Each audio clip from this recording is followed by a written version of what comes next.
वालेकुम फ्रेंड्स, क्या हाल है। उम्मीद करता हूं कि सब खैरियत से हों। ये आज का जो हमारा टॉपिक है वो है सलाहुद्दीन अय्यूबी के बारे में। सलाहुद्दीन अय्यूबी 1137 1177 1103 और इस्लामी तारीख के एक अजीम सिपा सालार और हुक्मरान थे जिन्होंने इस्लामी दुनिया को इत्तेहाद, अदल और शजाअत की रोशन मिसाल दी। उनकी जिंदगी के अहम पहलू दर्ज हैं झील हैं।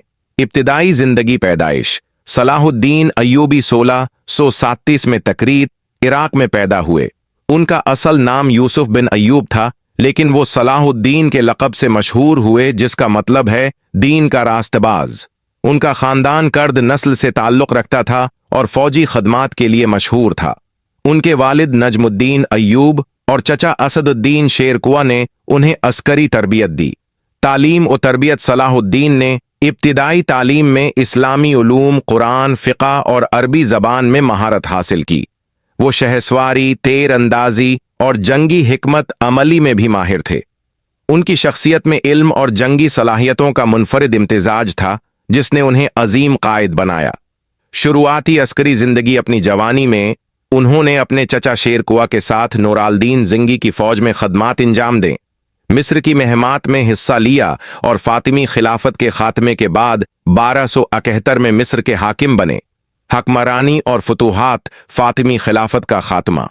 मिस्र में फातिमी खिलाफत को ख़त्म करके अब्बासी खिलाफत के तहत लाए और इस्लामी दुनिया को इत्तिहाद की तरफ ले गए। इस्लामी इत्तिहाद शाम, मिस्र, इराक और दीगर इलाकों को एक मुतहदा सल्तनत में शामिल किया। उनकी कोशिशों ने इस्लामी दुनिया को सलीबी जंगों के खिलाफ मुत्तहद किया। फतह बीतल मुक़द्दस। 1186 में जंग हुतीन के बाद सलाहुद्दीन ने बीतल मुक़द्दस फतह किया। ये उनकी जिंदगी का सबसे बड़ा कारनामा था। उन्होंने बीतल मुक़द्दस के ईसाइयों के साथ रहम दिल्ली का मज़ाहिरा किया और उन्हें महफूज रास्ता फराहिम किया, जो उनके अजीम किरदार की मिसाल है।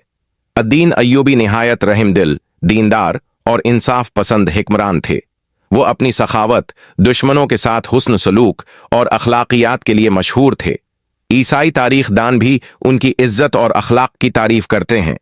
आखिरी अय्याम वफात। 4 मार्च 1233 में दमश्क, शाम में इंतकाल किया। उनकी वफात के वक्त उनके पास जाती माल और दौलत नहीं थी, क्योंकि उन्होंने सब कुछ अपनी रियाया और इस्लामी मकासद के लिए खर्च कर दिया था। उनकी कब्र दिमश्क में वाक़ है और आज भी लाखों लोग वहां जियारत के लिए जाते हैं। विरासत। सलाहुद्दीन अय्यूबी ने न सिर्फ एक अजीम हिक्मरान के तौर पर तारीख में जगह बनाई, बल्कि इस्लामी इत्तेहाद और शजाअत की एक मिसाल कायम की। उनकी जिंदगी हमें इत्तेहाद, अदल और दीन की खिदमत के उसूल सिखाती है।